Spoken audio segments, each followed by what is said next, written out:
नमस्कार दोस्तों, राम राम सा, गुड मॉर्निंग, जय सिया राम, सुप्रभात। आप सभी का रामबाण क्लासेज पर हार्दिक स्वागत है, हार्दिक अभिनंदन है। दोस्तों, आज अपन एक सुंदर सा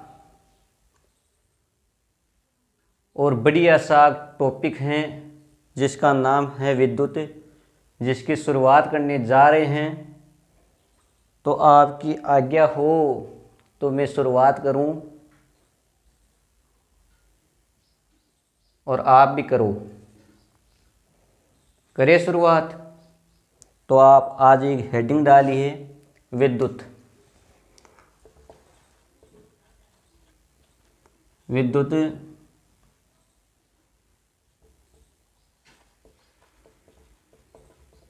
इलेक्ट्रिसिटी।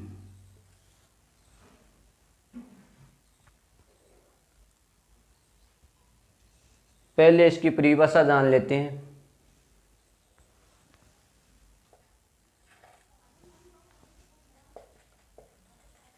विद्युत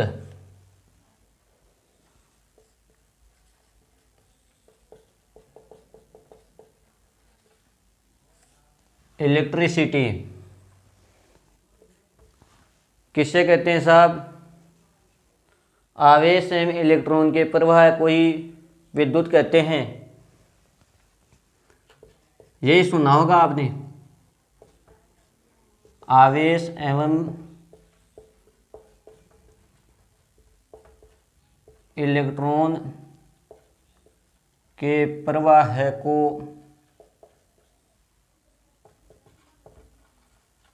विद्युत कहा जाता है। आपके मन में ख्याल आ रहा होगा कि जो इलेक्ट्रिक शब्द है ये कहाँ से आया? तो लिखो उत्पत्ति। इलेक्ट्रिक शब्द की उत्पत्ति कहाँ से हुई? ग्रीक भाषा के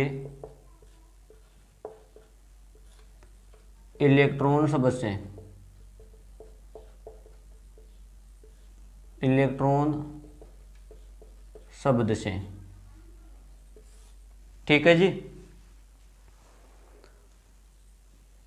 अब क्या इस विद्युत के कुछ प्रकार भी है क्या? जी बिल्कुल है।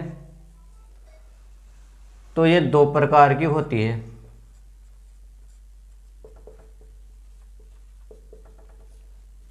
दो प्रकार की होती है।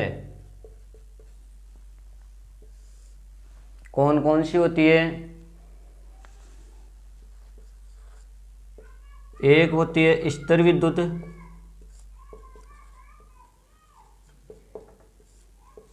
जिसको अपन स्टैटिक इलेक्ट्रिसिटी कहते हैं।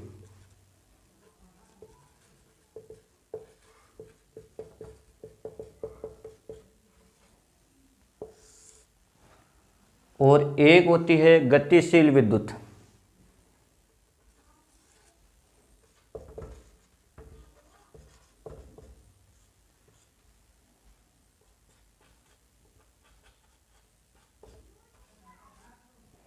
Dynamic electricity.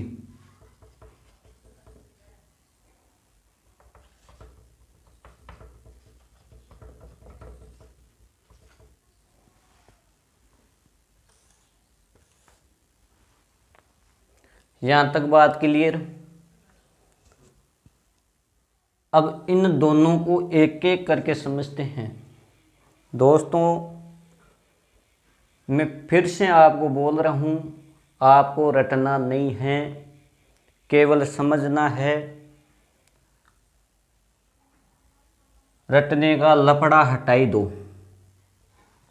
रटेंगे 5 मिनट 7 मिनट रख लेंगे याद, 2 दिन रख लेंगे, बाकी सब भूल जाएंगे। तो सर्वप्रथम स्टैटिक विद्युत की खोज। सर्वप्रथम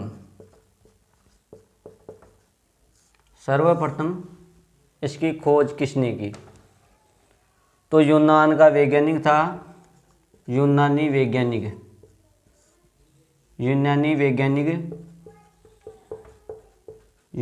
वैज्ञानिक थेलस।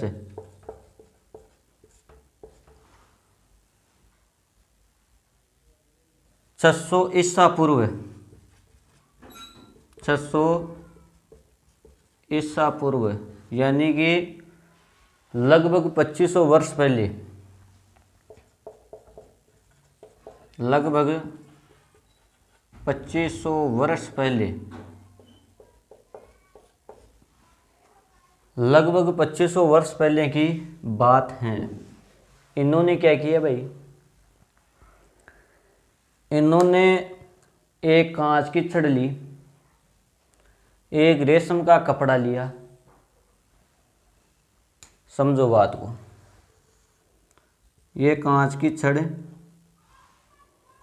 और एक ये रेशम का कपड़ा लिया। तो मैं लिख देता हूँ कांच की छड़, ये लो रेशम का कपड़ा। फिर इन्होंने क्या किया, इस कांच की छड़ को, किसको, इस कांच की छड़ को इस रेशम के कपड़े पर क्या किया, रगड़ा, ऐसे रगड़ा। रगड़ने से क्या हुआ, रगड़ने से हुआ घर्षण। घर्षण के कारण इस कांच की छड़ के जो इलेक्ट्रॉन थे वो इस रेशम के कपड़े पर क्या होते हैं, चले जाते हैं, स्थानांतरित हो जाते हैं, जिसके कारण ये कांच की छड़ है ना, ये तो होती है धनावेशित। इस कांच की छड़ पर आ जाता है धनावेश ऐसे, और ये रेशम का कपड़ा होता है ना, ऋणावेशित हो जाता है।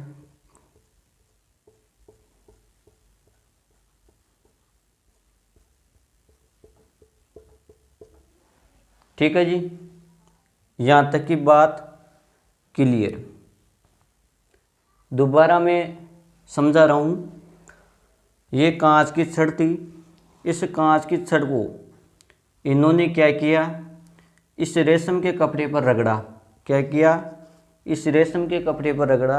रगड़ने से घर्षण हुआ घर्षण, जिसके कारण इस कांच की छड़ के जो इलेक्ट्रॉन थे वो इस रेशम के कपड़े पर स्थानांतरित हो जाते हैं, जिस कारण ये कांच की छड़ हो जाती है धनावेशित और ये रेशम का कपड़ा हो जाता है ऋणावेशित।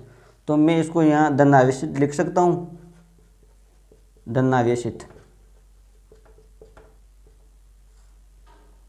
और ये रेशम का कपड़ा ऋणावेशित। मेरे ख्याल में इतनी बात आपको बिल्कुल क्लियर समझ में आई होगी। अब यहाँ एक रगड़ा और आता है कि साहब ये धनावेश तो क्या होता है, ये ऋणावेश क्या होता है। जिसके पास इलेक्ट्रॉन की कमी होती है वो धनावेश, इलेक्ट्रॉन की कमी, और जिसके पास इलेक्ट्रॉन की अधिकता होती है वो ऋणावेश। तो मैं लिख सकता हूँ इलेक्ट्रॉन की अधिकता। यहाँ तक कोई कंफ्यूज नहीं है ना, लेकिन साहब ये कमी ये अधिकता तो आप भूल जाओगे। तो अब मैं अपना पकड़ करते हैं इस धन शब्द से और इस ऋण शब्द से। धन, जिसके पास धन होता है उसके पास ऋण बहुत ही कम होता है, कर्जा बहुत कम होता है। जिसके पास कर्जा होता है, जिसके पास कर्जा होता है उसे अपन ऋणी बोलते हैं, और उसके पास कर्जा की अधिकता होती है। तो जिसके पास धन है उसे अपन दाता बोल सकते हैं। जो देने वाला होता है वो दाता होता है, और इसको अपन ग्राही बोल सकते हैं। सही बात है ना। इसको अपन डोनर भी बोल सकते हैं। इसको बोल सकते हैं अपन एक्सेप्टर।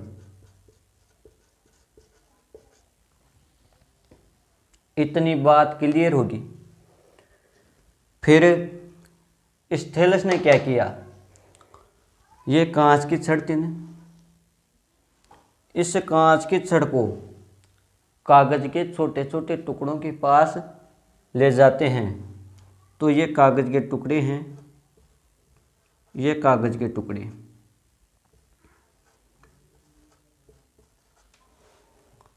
इस कांच की छड़ को,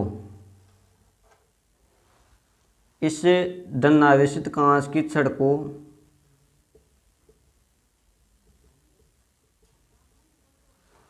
कागज के टुकड़ों के पास लेकर जाता है। तो ये कागज के टुकड़े इस छड़ की ओर आकर्षित होने लगते हैं। इसी गुण को इस थेलस ने इलेक्ट्रिक शब्द नाम दिया। इलेक्ट्रिक शब्द नाम दिया। लेकिन यह स्थिर स्वभाव वाली थी, इसलिए इसे स्टैटिक विद्युत या स्थिर विद्युत कहा। तो अपने ये भी कर सकते हैं कि घर्षण के कारण पैदा होने वाली विद्युत को ही स्थिर विद्युत कहा जाता है। सही है मेरी बात भाई, घर्षण के कारण तो हुआ इतना काम।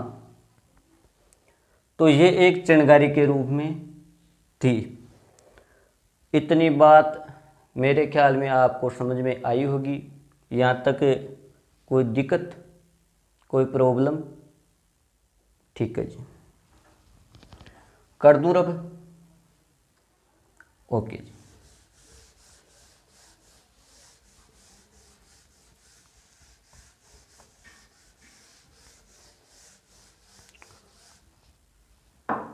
इस स्टैटिक विद्युत के कुछ उदाहरण भी हैं, जैसे आकाश में बिजली का चमकना, बालों में कंघी करना। सही है ना? ये कुछ उदाहरण थे इसके, जो चिंगारी का रूप था। अब एक शब्द आता है प्रतिकर्षण, एक आता है आकर्षण।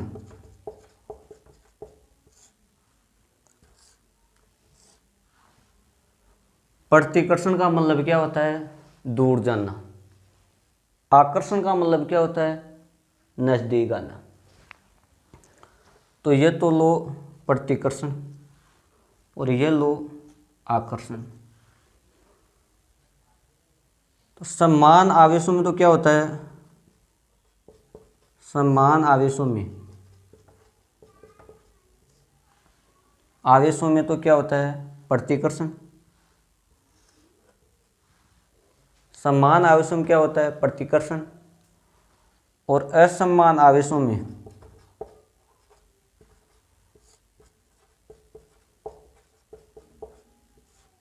आकर्षण। बात सही है?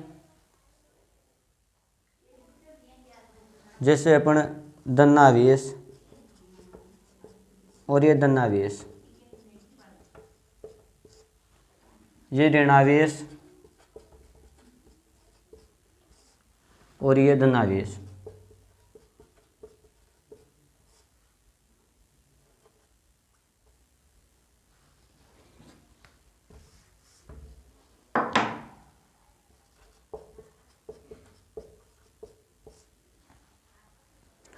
लेकिन आप इसको तो भूल जाएंगे। धनावेश में क्या होता है? प्रतिकर्षण। समान आवेशों में क्या होता है? प्रतिकर्षण। और असमान आवेशों में क्या होता है? आकर्षण। ऋणावेश, धनावेश, असमान आवेश ही है ना, लेकिन ये अपन माथे से निकल जाती है, भूल जाते हैं, फिर रटना शुरू कर देते हैं। तो मान लो यहाँ बॉय हैं और यहाँ भी लड़का है, ठीक है? तो यहाँ क्या होगा? यहाँ जो प्यार वाला मैटर है ना, वो नहीं होगा। वो क्या हो गए, वो दूर जाएंगे। लेकिन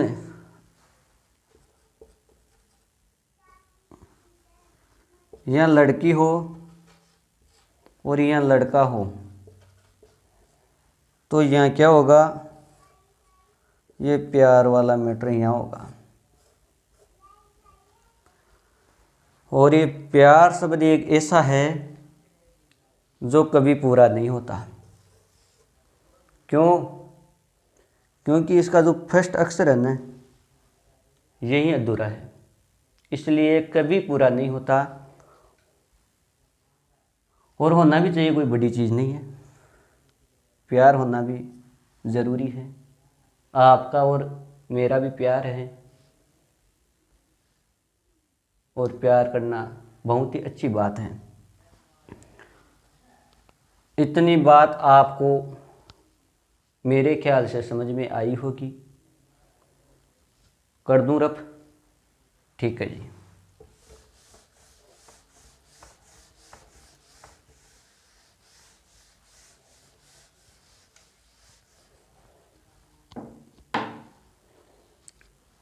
धनावेश और ऋणावेश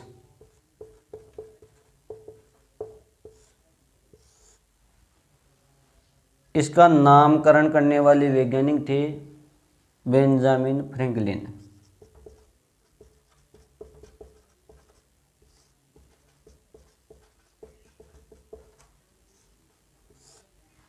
आपको पूछे कि धनावेश ऋणावेश का नामकरण किसने दिया?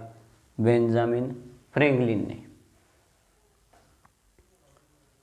आकाश में जो बिजली, आकाश से बिजली होती है, इसको प्रूव करके किसने दिखाया? इसी वैज्ञानिक ने। इन्होंने क्या किया, बरसात के मौसम में एक पतंग की रस्सी के अंदर चाबी का छल्ला डाल के तेज हवाओं के साथ उस पतंग को आसमान में उड़ाते हैं, तो उस रस्सी के माध्यम से उस चाबी के छल्ले तक आवेश आता है, और उस चाबी के छल्ले से बेंजामिन फ्रैंकलिन साहब को झटका महसूस होता है। तो उन्होंने प्रूव करके बताया कि जो आसमान में चमकने वाली जो चिंगारी हैं, वो एक विद्युत का ही रूप हैं। तो आकाश से बिजली की वोल्टेज सीमा होती है ना, बिजली की वोल्टेज सीमा, वो लगभग 10,000 यानी कि 10 करोड़ वोल्टेज होती है। 10,000 नहीं होती, 10 करोड़ वोल्टेज होती है। और एम्पियर क्षमता की बात करूं, एम्पियर क्षमता 90 kVA होती है। 90 किलोवोल्ट एम्पियर क्षमता होती है इसकी। यह भी आपको डाटा याद रखना है।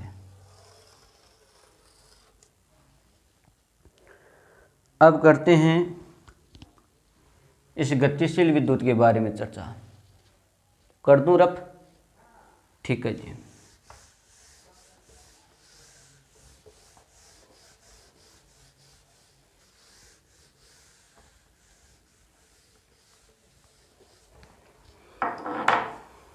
नंबर 2, गतिशील विद्युत।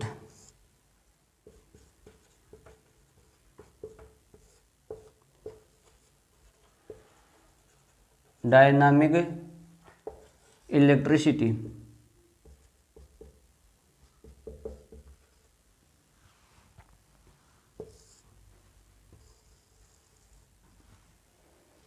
डायनामिक इलेक्ट्रिसिटी खोज।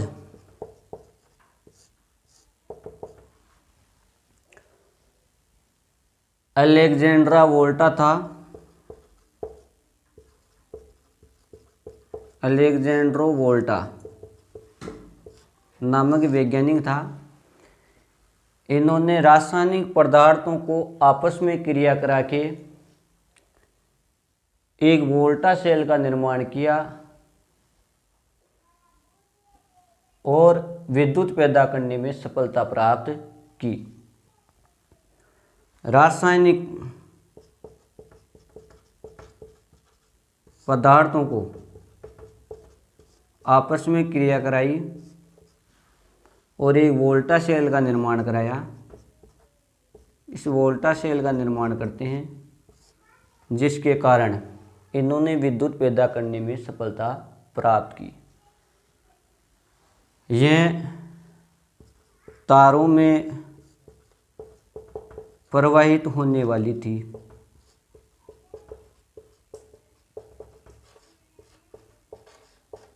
इसलिए इसे गतिशील विद्युत या चल विद्युत नाम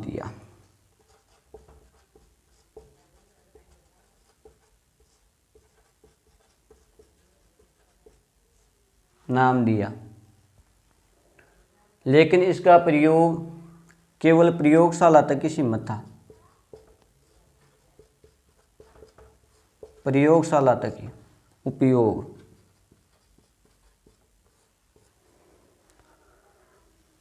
फिर आया माइकल फैराडे। मैं इसको रफ कर दूं रफ। ठीक है जी।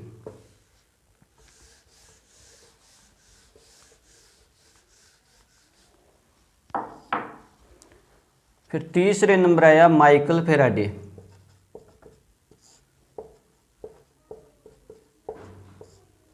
इसने क्या किया? धात्विक चालक के द्वारा चुंबकीय बल रेखाओं का छेदन करके विद्युत पैदा करने में सफलता प्राप्त की। धात्विक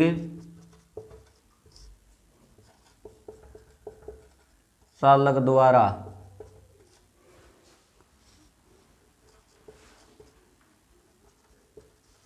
चुंबकीय बल रेखाओं का छेदन करके विद्युत वाहक बल पैदा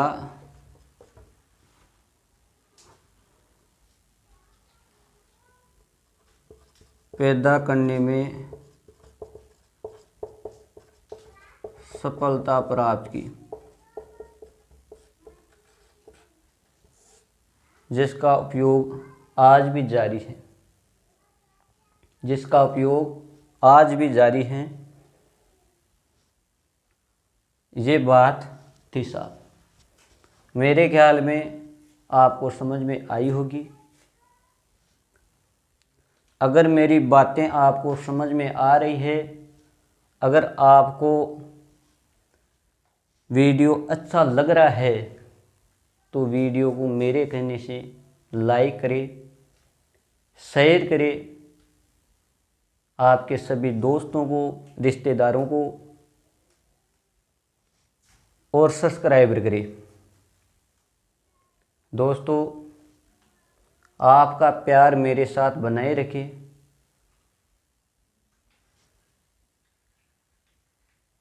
ठीक है साहब। अगर आप मेरे को अधिक से अधिक प्यार दोगे तो मैं आपके पास में बढ़िया से बढ़िया वीडियो लाने की कोशिश करूँगा, बढ़िया कंटेंट देने की कोशिश करूँगा। ये बात है साहब। ठीक है जी। अब बात करते हैं, कर दूं इसको रब? ठीक है।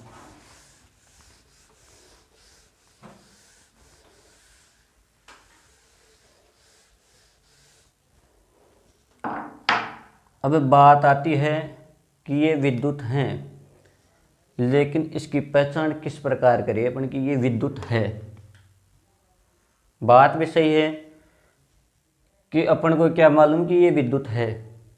क्या अपन किसी नगन तार को छू के पता कर सकते हैं? अगर भाई साहब कभी गलती से छू भी लिया तो नानी सपना में देखती है, इसमें नानी सपना में देखती है इससे। तो किस प्रकार अपनी इसकी पहचान करेंगे? उत्पन्न प्रभावों के आधार पर विद्युत की पहचान। विद्युत एक प्रकार की ऊर्जा होती है जिसको न तो पैदा कर सकते न ही नष्ट कर सकते। इसको एक रूप से दूसरे रूप में परिवर्तित किया जाता है, बदला जाता है। इसी को ऊर्जा संरक्षण का नियम कहते हैं। और यह नियम वैज्ञानिक लोंगरोज ने दिया था, लोंगरोज 1788 में। इतनी बात क्लियर। अब आती है विद्युत की पहचान। दोस्तों फिर से बोल रहा हूं, आपको रटना नहीं है, समझना है। मैं जैसे जैसे आपको बताऊं वो चीज़ आप नोट करते चलो। विद्युत की पहचान उत्पन्न प्रभावों के कारण, प्रभावों के आधार पर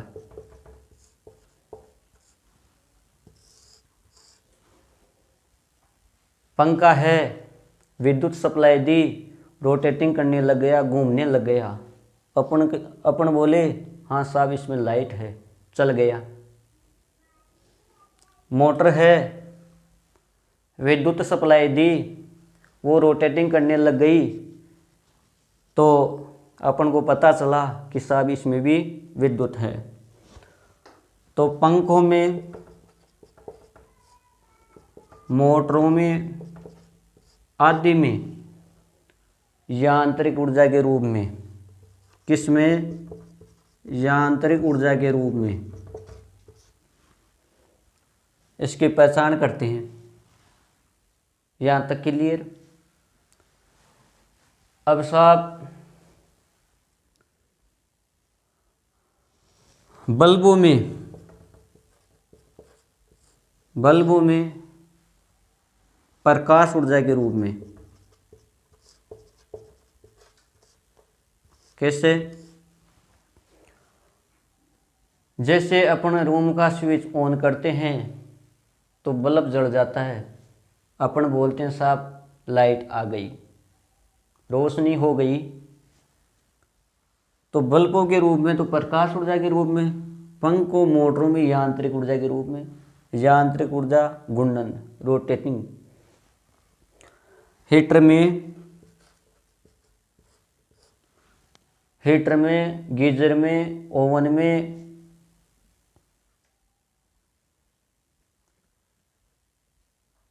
इलेक्ट्रिक आयरन में, इन सब में क्या होता है? ऊष्मा के रूप में, ऊष्मा ऊर्जा के रूप में क्या करते हैं? इसका पता लगाते हैं। ये बात थी। तो यहाँ तक मेरी बात आपको समझ में आई होगी। अब दोस्तों मैंने और भी एक चीज़ ठानी है कि जितना मैं आपको पढ़ा हूँ उनके बारे में 5 क्वेश्चन लाऊं और वो आपके सामने पेश करूं, जिससे आपकी भी सेल्फ स्टडी बढ़े। और वो क्वेश्चन होंगे जो पहले से आई हुई है एग्जामों के आधार पर। अपना पहला क्वेश्चन है,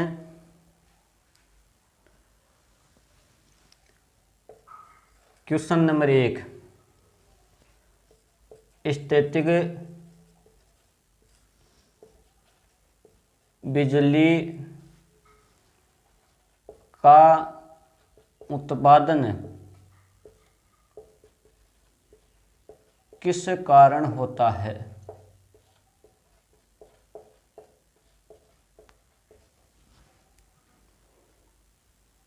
प्रश्न नंबर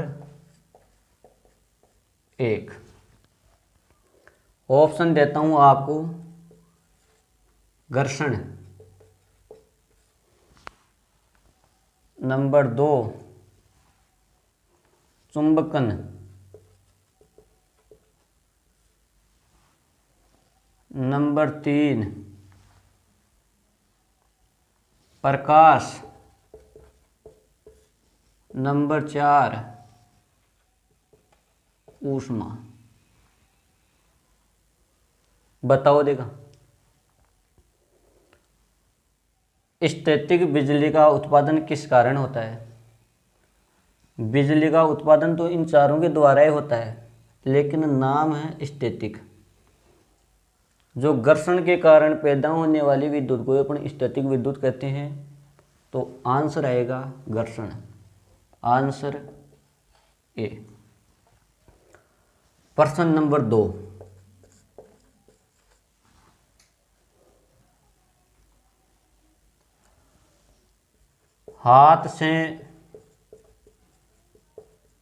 हाथ में प्रवाहित होने वाला करंट कहलाता है?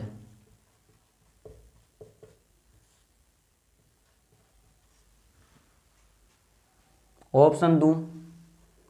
ए, स्पर्श विभव।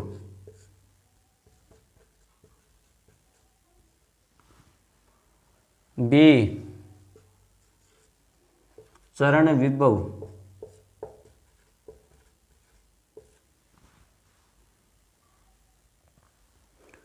सी, रिसाव। और डी, उपरोक्त सभी। बताओ देगा। दो हाथों के बीच में हाथ से हाथ में प्रवाहित होने वाला करंट कौन सा होता है? वो स्पर्श विभव होता है भाई। हाथ से हाथ में प्रवाहित होने वाला करंट स्पर्श विभव। ऑप्शन कौन सा होगा? ए। यहां तक बात क्लियर। प्रश्न नंबर 3, किसमें इलेक्ट्रॉन की अधिकता होती है? किसमें इलेक्ट्रॉन की अधिकता होती है?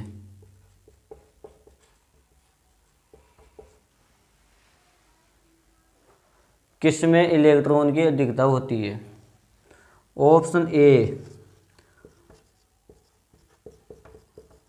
ऋणात्मक आवेश में।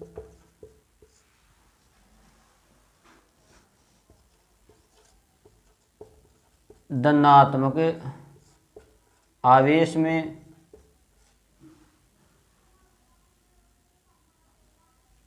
सी,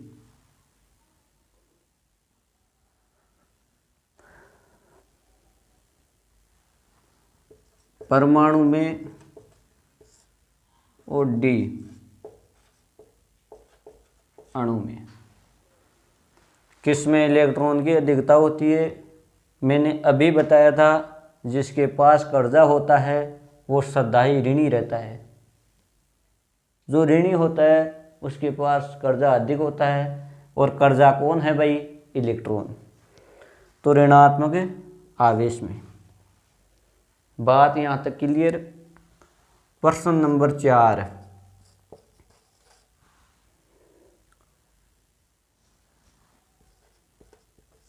विद्युत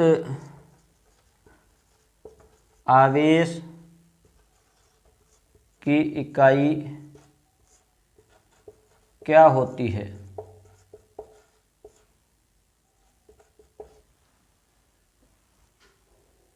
option A, coulomb. B, volt. सी,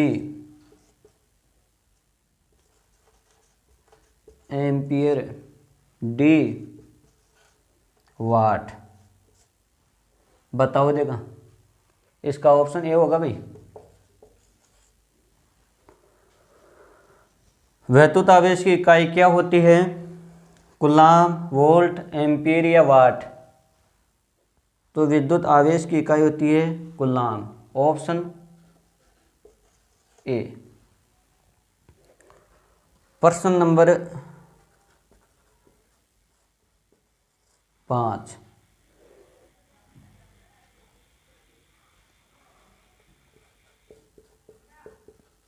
चालक में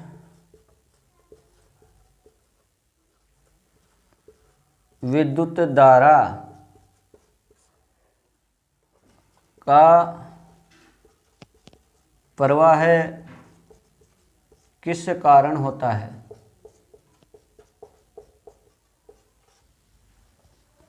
चालक में विद्युत धारा प्रवाह किस कारण होता है? ऑप्शन ए,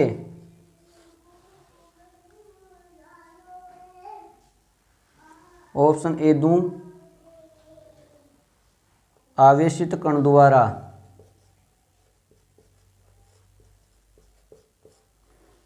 आवेशित कण द्वारा, आवेशित कण द्वारा, इलेक्ट्रॉन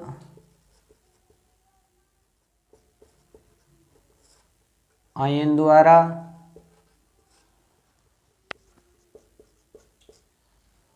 नंबर सी,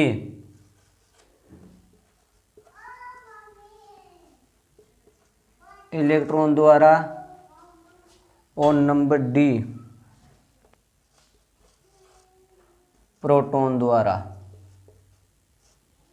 बताइए साहब, चालक में विद्युत धारा प्रवाह किसे कहते हैं? आवेश या इलेक्ट्रॉन के प्रवाह को क्या कहते हैं? विद्युत कहते हैं। तुल्यो जी, ऑप्शन सी। दोस्तों, आपको ये सेशन अच्छा लगा होगा। अगर आपको ये सेशन अच्छा लगा है तो वीडियो को लाइक करें, शेयर करें, सब्सक्राइबर करें। ठीक है सर, धन्यवाद।